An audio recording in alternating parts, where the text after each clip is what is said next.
பிரியமானவர்களே, இந்நாட்களிலே லூக்கா எழுதின சுவிசேஷத்தை சிந்தித்துக் கொண்டிருக்கிறோம். இன்று லூக்கா 13ஆம் அதிகாரம் 1ஆம் வசனம் முதல் சிந்திப்போம். இந்த அதிகாரத்திலே நாம் பார்க்கும் பொழுது, மற்றவர்களை நியாயம் தீர்க்க வேண்டாம், நீங்கள் மனம் திரும்புங்கள் என்று இயேசு கற்றுக் கொடுக்கிறார். அத்திமரத்தை குறித்த ஊமையை சொல்கிறார். 18 வருஷமாக நிமிரக்கூடாத கூனியாயிருந்த ஒரு பெண்ணை இயேசு குணமாக்குகிறார். கடுகு விதையை குறித்தும் புளித்த மாவை குறித்தும் ஊமைகளை சொல்கிறார். இவ்வாறாக எருசலேமை நோக்கி போகும்பொழுது அநேக ஊமைகளினாலே அவர்களுக்கு கற்றுக் கொடுக்கிறார். இறுதியாக எருசலேமை பார்த்து அதற்காக கண்ணீர் வடிக்கிறார். லூக்கா 13ஆம் அதிகாரம் முதல் 5 வசனங்களை பாருங்கள். அந்நாட்களிலே பிலாத்து சிலரை கொலை செய்திருந்தான். அது மட்டுமல்ல, சீலோவாமிலே கோபுரம் விழுந்து 18 பேர் மரித்து போனார்கள். இவை எல்லாமே தேவனுடைய நியாய தீர்ப்பினாலே நடைபெற்றது அல்ல என்கிறார்.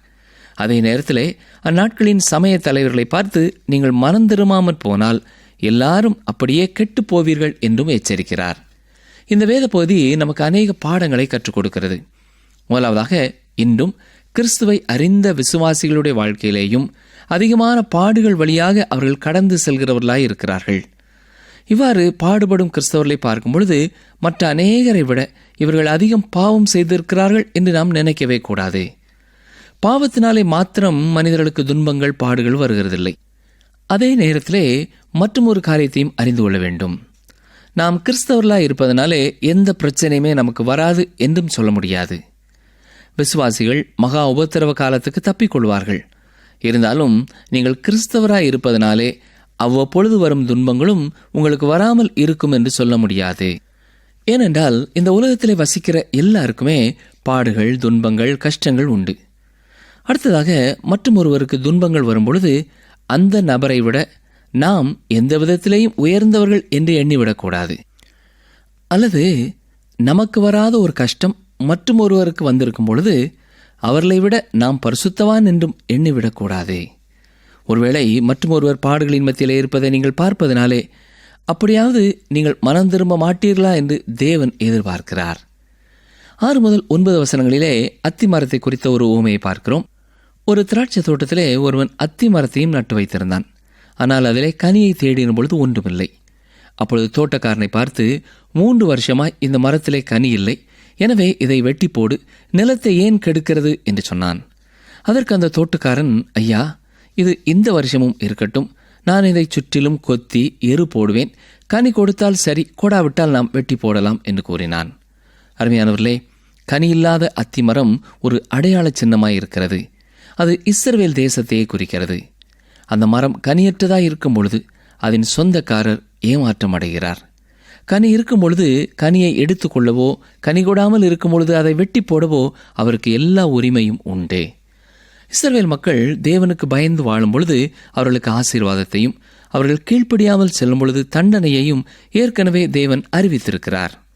இஸ்ரவேல் மக்களுக்கு தேவன் தனி கவனம் செலுத்தி அவர்களை கொத்தி உரம் போட்டார். அது கனி கொடுத்திருக்க வேண்டும், ஆனால் கொடுக்கவில்லை. இஸ்ரவேல் ஜனங்கள் அவரை புறக்கணித்து விட்டார்கள். இயேசுவை சிலுவையிலே அறையும்படியாக ஒப்புக் கொடுக்கப்பட்ட பொழுது அவர்கள் என்ன சொன்னார்கள்? அவருடைய இரத்தப்பழி எங்கள் மேலும் எங்கள் பிள்ளைகள் மேலும் இருக்கட்டும் என்று கூறினார்கள். ஆம் அருமையானவர்களே, இஸ்ரவேல் தேசமானது தேவனுடைய நியாய தீர்ப்பை அடைந்து உலகம் முழுவதும் அவர்கள் சிதறடிக்கப்பட்டார்கள். இஸ்ரவேல் மக்கள் இன்றைக்கு தங்கள் தேசத்திற்கு திரும்பி வந்தாலும் அவர்கள் தேவனை புறக்கணிக்கும் காலம் வரை அந்த இடத்திலே அவர்கள் சமாதானத்தோடு வாழ முடியாது. ரஷ்ய தேசமோ அரபு நாடுகளோ இஸ்ரவேல் மக்களுக்கு உபத்திரவத்தை கொடுக்கவில்லை. தேவனே அதை அவர்களுக்கு கொடுக்கிறார். ஏனென்றால் தேவனால் தெரிந்து கொள்ளப்பட்ட ஜனம் இஸ்ரவேல் ஜனம். ஒரு நாளிலே அவர்களை விசுவாசத்திலேயும் நம்பிக்கையிலேயும் அவர்களுடைய தேசத்திலேயே அவர்களை திரும்ப செய்ய போகிறார். இப்பொழுதும் அவிசுவாசத்தோடு அநேகர் திரும்ப வருகிறார்கள். அப்படிப்பட்டவர்களுக்கு சமாதானம் இல்லை. இதுதான் இன்றைக்கு இஸ்ரவேல் தேசத்தின் நிலைமை. பிரியமானவர்களே, லூக்கா 13ஆம் அதிகாரம் 10 முதல் 14 வசனங்களிலே 18 வருடம் நிமிரக்கூடாத கூனியை இயேசு குணமாக்குவதை குறித்து வாசிக்கிறோம். கவனியங்கள், வாசிக்கிறேன். லூக்கா 13ஆம் அதிகாரம் 10 முதல் 14 வரை. ஒரு ஓய்வு நாளில் அவர் ஜெப ஆலயத்தில் போதகம் பண்ணி கொண்டிருந்தார். அப்பொழுது 18 வருஷமாய் பலவீனப்படுத்தும் ஆவியை கொண்ட ஒரு ஸ்திரீ அங்கே இருந்தாள். அவள் எவ்வளவும் நிமிரக்கூடாத கூனியாயிருந்தாள். இயேசு அவளை கண்டு தம்மிடத்தில் அழைத்து, ஸ்திரீயே, உன் பலவீனத்தினின்று விடுதலையாக்கப்பட்டாய் என்று சொல்லி அவள் மேல் தமது கைகளை வைத்தார். உடனே அவள் நிமிர்ந்து தேவனை மகிமைப்படுத்தினாள். இயேசு ஓய்வு நாளிலே சொஸ்தமாக்கினபடியால் ஜெப ஆலய தலைவன் கோபமடைந்து ஜனங்களை நோக்கி, வேலை செய்கிறதற்கு 6 நாள் உண்டே, அந்த நாட்களிலே நீங்கள் வந்து சொஸ்தமாக்கிக் கொள்ளுங்கள், ஓய்வு நாளிலே அப்படி செய்யலாகாது என்றான். வேத புத்தகத்திலே எழுதப்பட்டிருப்பதிலேயே மிகவும் கொடிய ஒரு வியாதி உள்ளவளாய் இந்த பெண் இருக்கிறாள். அவளை இயேசு குணமாக்கினதினாலே பிரச்சனை வரவில்லை. இயேசு அவளை ஓய்வு நாளிலே குணமாக்கினதினாலே அங்கே பிரச்சனை வந்தது. இந்த பெண்ணினுடைய வாழ்க்கையிலேயும் ஒரு ஆவி இவளை நிமரக்கூடாதபடி, அதாவது பலவீனப்படுத்தும் ஆவி இவளை நிமரக்கூடாதபடி 18 ஆண்டுகள் கட்டி வைத்திருந்தது. வைத்தியராகிய லூக்கா தெளிவாக இதை விவரிக்கிறார். அவள் நிமிர்ந்து பார்க்க முடியாதவளாய் இருந்தாள். அதிக வேதனையான சூழ்நிலையிலே இங்கே ஒரு பெண்ணை நாம் பார்க்கிறோம். அவளை பார்க்கிற எவருமே அவள் மேலே பரிதாப எண்ணம் கொள்வார்கள். இயேசு கிறிஸ்து பூமியிலே இருந்த பொழுது அவர் சந்தித்து குணமாக்கிய மனிதர்களிலேயே இது அதிக கொடிதான ஒரு நிலை என்று சொல்லலாம். வசனங்கள் 15, 16 பாருங்கள். கர்த்தர் அவனுக்கு பிரதித்திரமாக, மாயக்காரனே, உங்களில் எவனும் ஓய்வு நாளில் தன் எருதையாவது தன் கழுதையாவது தொழுவத்திலிருந்து அவிழ்த்து கொண்டு போய் அதற்கு தண்ணீர் காட்டுகிறதில்லையா? இதோ சாத்தான் 18 வருஷமாய் கட்டியிருந்த ஆபிரகாமின் குமாரத்தியாய இவளை ஓய்வு நாளில் இந்த கட்டிலிருந்து அவிழ்த்து விட வேண்டியதில்லையா என்றார். ஆம் அருமையானவர்களே, இந்த பெண் ஏன் பிசாசினாலே கட்டப்பட்டிருந்தாள் என்பது நமக்கு தெரியாது. அவள் தவறான பாவ பழக்க வழக்கம் உள்ள ஒரு பெண் அல்ல. நிமிரக்கூடாத கோனியாய் இருந்தாலும் கஷ்டப்பட்டு ஜெப ஆலயத்திற்கு ஒழுங்காக வருகிற ஒரு பெண்ணாய் இருந்தாள். அப்படி அவள் ஜெப ஆலயத்திற்கு வந்த ஒரு நாளிலேதான் இயேசு அவளை பார்த்து அவள் மேல் தமது கைகளை வைத்தார். உடனே அவள் நிமிர்ந்து தேவனை மகிமைப்படுத்தினாள். தனிப்பட்ட விதத்திலே இயேசு அவளை சந்தித்தார் என்று சொல்லலாம். இன்றைக்கும் பிரியமானவர்களே, இயேசுவோடு கூட நாம் ஒவ்வொருவரும் தனிப்பட்ட விதத்திலே தனிப்பட்ட உறவுள்ளவர்களாய் வாழ வேண்டும். அந்த ஜெப ஆலய தலைவன் கோபமடைகிறான், அவன் கடிந்து கொள்கிறான். ஓய்வு நாளிலே தான் சுகம் பெற வேண்டும் என்ற எண்ணத்தோடு கூட அவள் ஜெப ஆலயத்திற்கு வந்ததாக தெரியவில்லை. இந்த சமய தலைவர்களின் போக்கு வினோதமானதாக இருக்கிறது. ஒரு ஏழ்மையான பெண்ணின் தேவையை சந்திப்பதை விட அவனுடைய அந்த பொறுப்பே அவனுக்கு பெரிதானதாக இருந்தது. ஆனால் இயேசுவோ அவளை குணமாக்கினார். இந்த சமய தலைவர்களுக்கு இந்த ஓய்வு நாளிலே இயேசு நன்மை செய்வது எந்த விதத்திலேயும் விருப்பமில்லை. அநேகருக்கு ஓய்வு நாளிலே செய்ய வேண்டியது செய்யக்கூடாது என்ற கட்டளைகள் மன அழுத்தத்தை கொடுக்கிறதாய் இருந்தது. இன்றைக்கும் ஓய்வு நாளை குறித்து அநேகர் தர்க்கம் பண்ணி கொண்டிருக்கிறார்கள். அருமையானவர்களே, சமயத்தின் காரியங்களை குறித்து வாக்குவாதம் செய்வதிலே எந்த பிரயோஜனமும் இல்லை. நம்முடைய வாழ்க்கைக்கான சரியான காரியங்களை தெரிந்தெடுத்து நாம் மகிழ்ச்சியாக வாழ வேண்டியதே முக்கியமானது. லூக்கா 13:17 பாருங்கள். அவர் அப்படி சொன்னபோது அவரை விரோதித்திருந்த அனைவரும் வெட்கப்பட்டார்கள். ஜனங்கள் எல்லாரும் அவரால் செய்யப்பட்ட சகல மகிமையான செய்கைகளை குறித்தும் சந்தோஷப்பட்டார்கள். மகிழ்ச்சியோடு கூட மக்கள் இயேசு கிறிஸ்து பேசியதை கேட்டுக்கொண்டிருந்தாலும் தொடர்ந்து அவர்கள் அவரோடு செல்லவில்லை. அருமையானவர்களே, நம்முடைய வாழ்க்கையிலேயும் நாம் சடங்காச்சாரங்களுக்கு முக்கியத்துவம் கொடுத்து சமயத்தின் வெளிப்பிரகாரமான காரியங்களை முக்கியம் என்று கூறுவோம் என்றால் இயேசு கிறிஸ்துவுக்கே நம்முடைய வாழ்க்கையிலே நாம் இடம் கொடுக்காமல் சென்று விடவும் வாய்ப்பு இருக்கிறது. எல்லா கேள்விகளுக்கும் விடை தெரிந்த ஒருவராய் நீங்கள் இருக்கலாம். சிறந்த முறையிலே வாக்குவாதம் செய்யக்கூடியவர்களாய் இருக்கலாம். ஆனால் உண்மையான கேள்வி என்னவென்றால், உங்கள் இருதயத்திற்குள்ளே இயேசு கிறிஸ்துவுக்கு இடம் அளித்திருக்கிறீர்களா? இந்த காரியத்திற்கு இணையாக வேறு எதுவுமே இல்லை. நீங்கள் சந்தோஷத்தால் நிறைந்திருக்கிறீர்களா அல்லது கவலையோடும் துக்கத்தோடும் இருக்கிறீர்களா? உங்கள் வாழ்க்கையில் உள்ள பாடுகள் 2 மடங்கு 3 மடங்கு என்று பெருகிக் கொண்டிருக்கிறதா? அருமையான சகோதரனை சகோதரியே, உங்கள் பாடுகளோடு உங்கள் பாவங்களோடு நீங்கள் இயேசு கிறிஸ்துவண்டை வாருங்கள். நீங்கள் அவரிடத்தில் எந்த நேரத்திலையும் வரலாம். உங்களையும் உங்களுடைய தேவையையும் சந்திக்க அவர் காத்துக்கொண்டே இருக்கிறார்.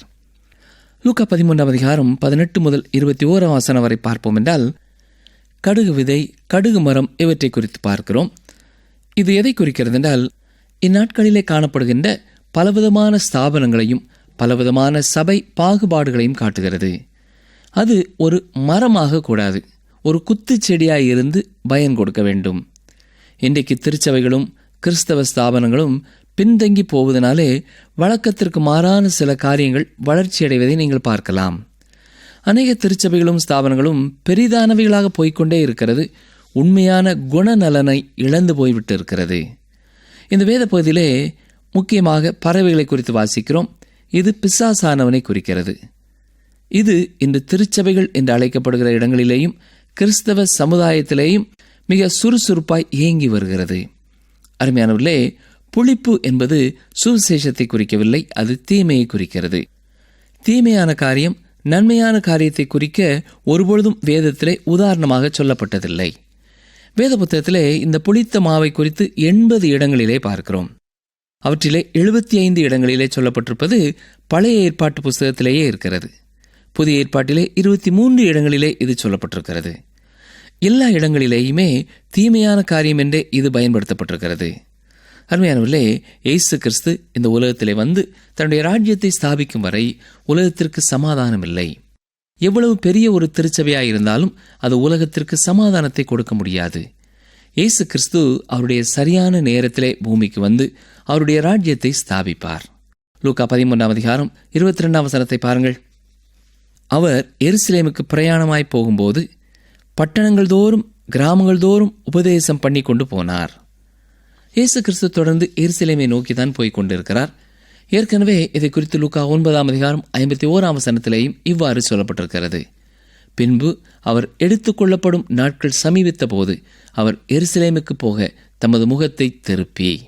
எருசலேமிலே சிலுவையிலே மரிக்கும்படியாக இயேசு போய்க் கொண்டிருந்தார். இதுதான் அவருடைய கடைசி பிரயாணம். லூக்கா 13:23-30 பாருங்கள்.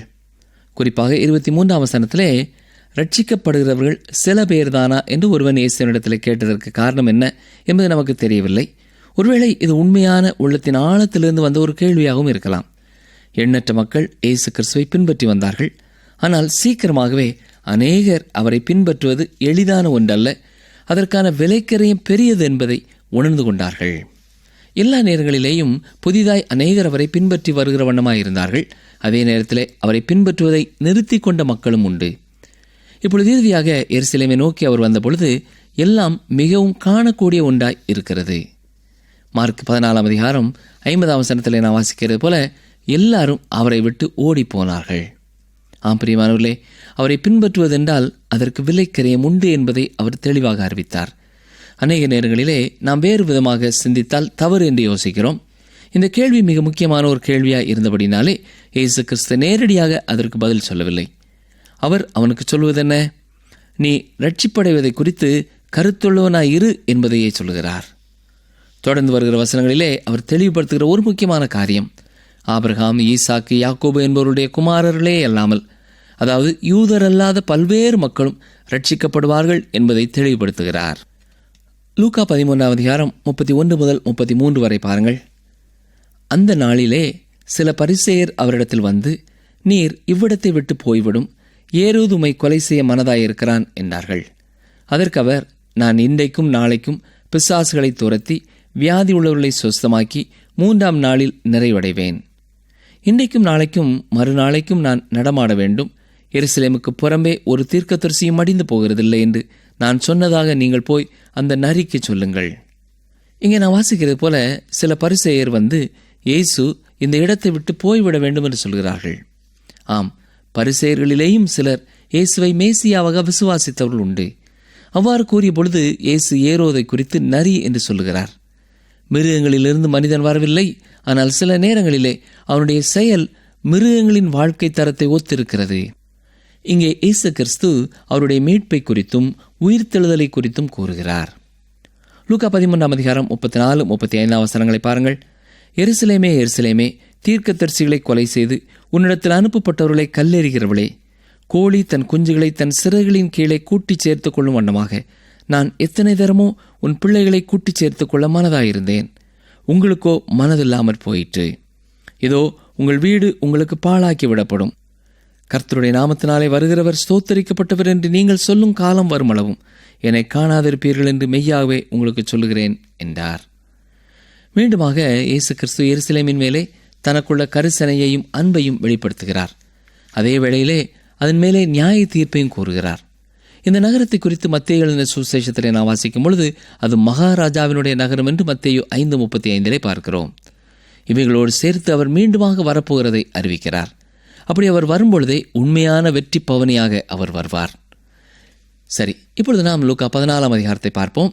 முதல் 6 வசனங்களை நாம் பார்ப்போம் என்றால், இயேசு கிறிஸ்து ஒரு ஓய்வு நாளிலே பரிசேயரின் தலைவனாகிய ஒருவனுடைய வீட்டிலே போஜனம் பண்ணும்படியாய் போயிருந்தார். அநேகர் அந்த விருந்துக்கு வந்திருந்தார்கள். சிலர் முதன்மையான ஆசனங்களை விரும்பி போய் உட்கார்ந்தார்கள். இதை குறித்து அவர் பேசுகிறார். இந்த அதிகாரத்திலே சொல்லப்பட்டிருக்கிற இன்னும் 2 ஓமைகள் வேறு எந்த சுவிசேஷத்திலையும் சொல்லப்படவில்லை. ஒரு மனுஷன் கோபுரத்தை கட்ட மனதாயிருந்த ஓமையையும், யுத்தத்திற்கு மற்றொரு ராஜா புறப்பட ஆயத்தமானதை குறித்த ஓமையையும் சீஷத்துவத்தை அடிப்படையாக கொண்டு கூறினார். மேலும் இந்த 14ஆம் அதிகாரத்தை நிறைவு செய்யும் பொழுது சாரமற்று போன உப்பை குறித்து அவர் கூறி முடிக்கிறார். முதலாவதாக இயேசு பரிசேயனுடைய வீட்டிலே விருந்திற்கு சென்றதை குறித்து நாம் பார்க்கிறோம். லூக்கா 14ஆம் அதிகாரம் 1ஆம் வசனம் பாருங்கள். ஒரு ஓய்வு நாளிலே பரிசேயரில் தலைவனாகிய ஒருவனுடைய வீட்டிலே அவர் போஜனம் பண்ணும்படிக்கு போயிருந்தார். இயேசு இவ்வாறு பல சமயங்களிலே விருந்து வீடுகளுக்கு போவதை குறித்து நாம் வாசித்திருக்கிறோம். இங்கே வேடிக்கையான ஒரு காரியம் இருக்கிறது. அருமையானவர்களே, இப்படிப்பட்ட பரிசேயர்கள் நம்மை உளவு பார்ப்பதற்காக அவர்கள் வீட்டிற்கு விருந்திற்கு அழைப்பார்கள் என்றால் நாம் அங்கே செல்ல மறுத்து விடுவோம் இல்லையா? இங்கேயும் அந்த பரிசேயர்கள் எப்படியாவது இயேசு கிறிஸ்துவை குற்றம் கண்டுபிடிக்கலாமா என்று வகை பார்த்து கொண்டே இருந்தார்கள். இந்த முதல் வசனத்திலே அங்கே அந்த சூழ்நிலை எப்படி இருந்தது என்பதை நாம் பார்க்கிறோம். லூக்கா 14:2, அப்பொழுது நீர்க்கோவை வியாதியுள்ள ஒரு மனுஷன் அவருக்கு முன்பாக இருந்தான். என்ன செய்வாரோ வென்று ஜனங்கள் அவர் மேல் நோக்கமாயிருந்தார்கள். இயேசு கிறிஸ்துவை வலையிலே சிக்க வைக்க முயற்சிக்கிறார்கள். இந்த நீர்க்கோவை வியாதியுள்ள மனுஷனை வேண்டுமென்றே இயேசு ஓய்வு நாளிலே சுகமாக்குகிறாரா இல்லையா என்பதை பார்ப்பதற்காக அவர்கள் அங்கே கொண்டு வந்திருக்க வேண்டும். நன்றாக கவனிங்கள். முதலாவது இயேசு கிறிஸ்து அவர்களிடத்திலே ஒரு கேள்வி கேட்கிறார். ஆனால் அவர்களோ அவருடைய கேள்விக்கு பதில் சொல்ல பயப்படுகிறார்கள். வசனங்கள் 3 முதல் 5 வரை பாருங்கள். இயேசு நியாய சாஸ்திரிகளையும் பரிசேயரையும் பார்த்து, ஓய்வு நாளிலே சொஸ்தமாக்குறது நியாயமா என்று கேட்டார். அதற்கு அவர்கள் பேசாமல் இருந்தார்கள்.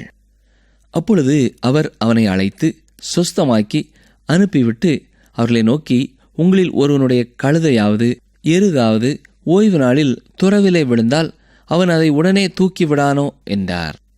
அவர்களது எருதாவது கழுதையாவது எங்கேயாவது ஒரு குழியிலே ஓய்வு நாளிலே விழுந்துவிட்டால் நிச்சயமாக அதை அவர்கள் தூக்கி விடுவார்கள். வேறு வார்த்தைகளிலே சொல்ல வேண்டுமென்றால், நாம் சைக்கிளிலோ மோட்டார் வாகனத்திலேயோ காரிலேயோ செல்லும் பொழுது ஓய்வு நாளிலே காற்று போய்விட்டால் அதை நாம் பழுது பார்க்காமல் இருப்போமா? அதை பழுது பார்ப்போம் இல்லையா? அதை போலத்தான் இயேசு தேவையுள்ள ஒரு மனிதனுக்கு ஓய்வு நாளிலே உதவி செய்வதிலே எந்த தவறும் இல்லை என்று போதிக்கிறார். லூக்கா 14ஆம் அதிகாரம் 6ஆம் வசனத்தை பார்க்கும் பொழுது மீண்டுமாக அவர்களுக்கு உத்தரவு சொல்ல முடியவில்லை. இந்த போஜன நேரத்திலேயும் விருந்து வீட்டிலேயும் ஒரு இருகலான சூழ்நிலையை அது உண்டு பண்ணிவிட்டது. நிகழ்ச்சியை கேட்டுக்கொண்டிருக்கிற அருமையானவர்களே, இன்று நாம் கற்றுக்கொண்ட பாடங்களை ஒரு முறை கூட மனதிலே கொண்டு வருவோமா? நம்மை சுற்றி நாம் பார்க்கும் பொழுது சில கிறிஸ்தவர்கள், நல்ல விசுவாசிகள் கூட பெரிய துன்பங்களை அனுபவித்துக் கொண்டிருக்கிறார்கள். அப்படிப்பட்டவர்களை பார்க்கும் பொழுது அவர்கள் அதிக பாவிகள் என்று நாம் நினைக்கவும் கூடாது. அதே வேளையிலே ஒருவர் கிறிஸ்துவை பின்பற்றினால் பாடுகள் துன்பங்களே வரக்கூடாது என்றும் எண்ணிவிடக்கூடாது. இவ்வித மக்களை தேவன் தெரிந்து கொண்டு அவர்களிடத்திலே கனி எதிர்பார்த்தார். ஆனால் அவர்கள் கனி கொடுக்கவில்லை. நம்முடைய வாழ்க்கையிலேயும் ஆண்டவர் நம்மை தெரிந்தெடுத்திருக்கிறார். நாம் கனி கொடுப்போம் என்றே அவர் நம்மை எதிர்பார்த்து காத்திருக்கிறார். கடந்த ஆண்டிலே அவர் கனி எதிர்பார்த்தார், கனி இல்லை. இந்த ஆண்டிலே அவர் கனி எதிர்பார்த்தார், கனி இல்லை. ஒருவேளை தொடர்ந்து கனியற்றவர்களாய் நாம் காணப்படுவோம் என்றால் அவர் நட்ட மரத்தை அவர் எடுப்பதற்கு எல்லா அதிகாரமும் உடையவராயிருக்கிறார். கிருபையின் காலங்களில் வாழ்ந்து கொண்டிருக்கிற எனக்கு அருமையான சகோதரனை சகோதரியே, இந்த ஆண்டிலாவது கர்த்தருக்கேற்ற பலன் கொடுக்கும்படியாக, கர்த்தர் எதிர்பார்க்கிற கனி கொடுக்கும்படியாக நம்முடைய வாழ்க்கையை பரிபூர்ணமாக அவருடைய சித்தத்திற்கு ஒப்புக் கொடுப்போமா?